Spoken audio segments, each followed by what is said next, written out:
మీకు ఇంట్లో నరదిష్టి ఉంటే ఈ సమస్యలు వస్తాయి. ఈ జాగ్రత్తలు తీసుకోండి. శ్రీమాత్రే నమః. అందరికీ నమస్కారం.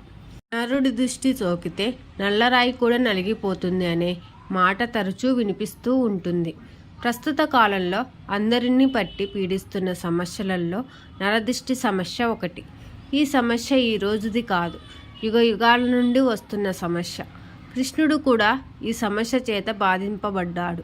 మన మీద పడే దృష్టిలో మంచి దృష్టి అలాగే చెడు దృష్టి ఉంటాయి. ఏదైనా పని చేసినప్పుడు మనసులో ఎటువంటి చెడు లేకుండా ఎంత బాగా పని చేశావు అని మంచి దృష్టితో పొగిడేవారు ఉన్నారు. అలాగే ఈర్ష్య అసూయతో ద్వేషంతో పొగిడేవారు కూడా ఉంటారు. ఇలాంటి వారి వల్ల మనకు నరదిష్టి తగులుతుంది.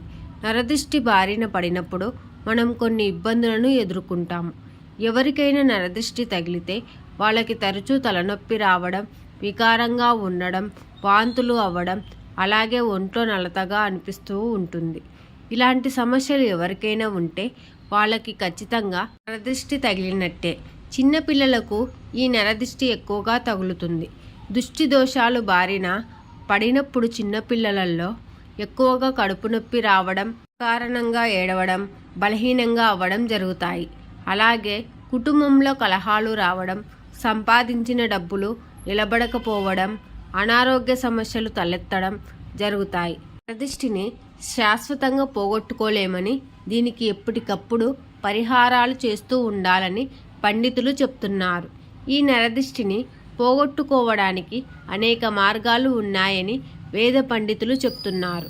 మన ఇంటికి సిరి సంపదలు, సుఖ సంతోషాలు రావాలంటే మన ఇంటికి ఉన్నటువంటి నరఘోష నరదిష్టి అన్నీ తొలగిపోవాలి. ఇంటికి ఉన్న దరిద్రము ఎప్పుడైతే తొలగిపోతుందో అప్పుడే లక్ష్మీదేవి ఇంట్లోకి అడుగు పెడుతుంది. కాబట్టి గుమ్మడికాయ ఇంటికి కట్టుకుంటే కాలభైరవుడు మన ఇంటికి రక్షగా ఉంటాడని పండితులు చెప్తున్నారు. మన ఇంట్లోకి ఎవరైనా వస్తే వారికి ముందుగా ఆ గుమ్మానికి వేలాడే గుమ్మడికాయ కనపడాలి.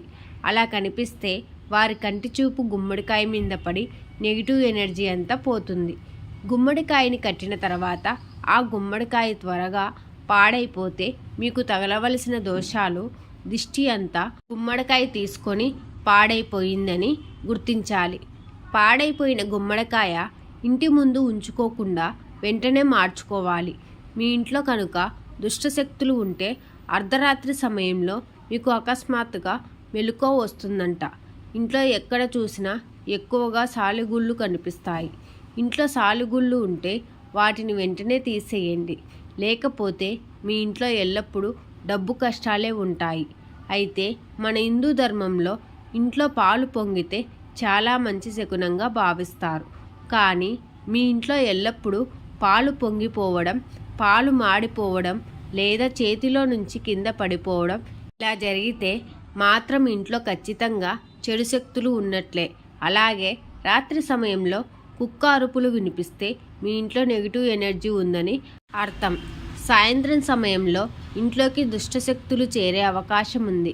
నరదిష్టి తగిలిందని భావించగానే కొబ్బరికాయను తిప్పివేయడం, నిమ్మకాయ తిప్పివేయడం, గుమ్మడికాయ తిప్పివేయడం, ఉప్పు మరియు ఎండుమిరపకాయలు తిప్పివేయడం వంటివి చేయాలి. దిష్టి తగలడం అనేది మనుషులకు మాత్రమే కాకుండా మనం చేసే వృత్తి వ్యాపారాల మీద, పంట పొలాలు, అలాగే మన ఇళ్లపైన కూడా దిష్టి ప్రభావం చూపిస్తాయి. అందుకే చాలామంది ఎక్కువగా తమ ఇండ్లకు గుమ్మడికాయని కట్టడం, ఇంటి ముందు రాక్షసుడి బొమ్మను పెట్టడం వంటివి చెయ్యాలి. ప్రతిరోజు ఉదయం లేవగానే రాళ్ళ ఉప్పును చూడండి. ఇలా రాళ్ళ ఉప్పును చూడడం వల్ల మీ జీవితంలో అదృష్టం పెరిగి అష్టైశ్వర్యాలు కలుగుతాయి. రాళ్ళ ఉప్పును చిన్న కాగితంలో చుట్టి మీ పర్సులో పెట్టుకోండి. ఇలా పెడితే ఆర్థికంగా కలిసి వస్తుందంట. ఆర్థిక ఇబ్బందులు తొలగిపోతాయి. వారంలో ఒక్కరోజు అయినా స్నానం చేసే నీటిలో కాస్త రాళ్ళ ఉప్పు వేసి స్నానం చేయండి. ఇలా చేస్తే మీపై ఉన్న దిష్టి అంతా తొలగిపోతుంది. దిష్టి తీసి పడేసిన నిమ్మకాయలు, కొబ్బరికాయలు తొక్కితే ఏమవుతుంది అనే సందేహం చాలామందికి ఉంటుంది. దిష్టి తీసి పడేసిన వస్తువులు తొక్కితే అనారోగ్యం పాలవుతారని, అప్పటి నుంచి అంతా చెడే జరుగుతుందని పండితులు అంటున్నారు. అందుకే రోడ్డుపైన ఎక్కడైనా సరే దిష్టి తీసినవి పడి ఉంటే వాటిని తొక్కకుండా జాగ్రత్త పడండి. ఇంట్లో ఎవరైనా ఎప్పుడు ఏడుస్తూ ఉంటే వారి ఇంట్లో దరిద్ర దేవత తిష్ట వేసుకొని కూర్చుంటుందంట. అలాగే చాలామంది మంచం మీద కూర్చొని భోజనం చేస్తూ ఉంటారు. అలా మంచం మీద కూర్చొని భోజనం చేస్తే అన్నపూర్ణాదేవికి కోపం వస్తుంది. లక్ష్మీదేవి కూడా ఆగ్రహిస్తుంది. మంచం మీద కూర్చొని భోజనం చేయడం వల్ల కుటుంబ సభ్యులకు అప్పులు పెరుగుతాయి. కాబట్టి పొరపాటున కూడా మంచం మీద కూర్చొని భోజనం చేయకూడదు. పసిపిల్లలకు అయితే ఖచ్చితంగా ప్రతిరోజు దిష్టి తీయాలని పండితులు చెప్తున్నారు. అన్నం తిన్న తర్వాత దిష్టి తీయకూడదు. చిన్నారులకు దిష్టి తీసేటప్పుడు వారి వద్ద పొరుగింటి చిన్నపిల్లలు ఎవరూ ఉండకూడదు. అలాగే చిన్నపిల్లలు నిద్రపోతున్న సమయంలో వారికి ఎట్టి పరిస్థితులలోనూ దిష్టి తీయకూడదు. కర్పూరంతో దిష్టి తీస్తే ఇంకా మేలు జరుగుతుందని పండితులు అంటున్నారు. దిష్టి తీయడానికి గుప్పెడు రాళ్ళ ఉప్పును ఎడం చేతిలో తీసుకొని ఇరుగు దిష్టి, పొరుగు దిష్టి, తల్లి దిష్టి అని తుడిచిపెట్టుకోపోవాలని అనుకుంటూ మీ బిడ్డ చుట్టూ ఎడమ నుంచి కుడికి, కుడి నుంచి ఎడమకు 3 సార్లు తిప్పాలి. దిష్టి తీసిన తర్వాత చేతిలో ఉన్న ఉప్పును ఎవ్వరు తొక్కని చోట పడేయాలి. కొంతమంది కూర్చున్నప్పుడు ఊరికే కాళ్ళు ఊపుతూ ఉంటారు. ఇలా చేయడం వల్ల మీ ఇంటికి దరిద్రాన్ని తెస్తుందని చెప్తున్నారు. ఒక గిన్నెలో రాళ్ళొప్పును వేసి ఆ గిన్నెను ఈశాన్య దిశలో ఉంచితే మీ ఇంట్లో ఉన్న నెగిటివ్ ఎనర్జీ అంతా తొలగిపోయి ఇంట్లోకి పాజిటివ్ ఎనర్జీ వస్తుందని వాస్తు నిపుణులు చెప్తున్నారు. గిన్నెలో వేసిన ఉప్పును తరచూ మారుస్తూ ఉండాలి. రాత్రి గజ్జెల శబ్దం వింటే ఎవరైనా భయపడతారు. అర్ధరాత్రి సమయంలో గజ్జెల శబ్దం వినిపిస్తే అది శుభసూచకంగా కావచ్చని పండితులు చెప్తున్నారు. ఈ సమయంలో మీరు గజ్జెల మోత వింటే లక్ష్మీదేవి మీ ఇంటికి వస్తున్నట్లు అర్థం. అలాగే ప్రతి మంగళవారం రోజు కానీ శుక్రవారం రోజు కానీ సాయంత్రం సమయంలో ఒక నిమ్మకాయను తీసుకొని 2 ముక్కలుగా కోసి వాటిపై పసుపు కుంకుమ వేసి గుమ్మానికి 2 వైపులా పెట్టాలి.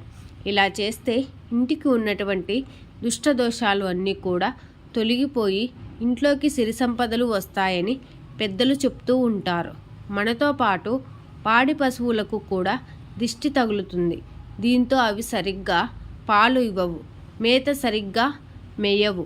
మన దగ్గర ఉండే పశువులకే ఈ దిష్టి తగిలినప్పుడు మనకు కూడా ఈ దిష్టి అనేది తగులుతుంది. దిష్టిని తొలగించుకోవడానికి శాస్త్ర విరుద్ధమైనవి కాకుండా శాస్త్రసమ్మతమైనవి ఈ పరిహారం పాటిస్తూ నరదిష్టి నుండి బయటపడాలి.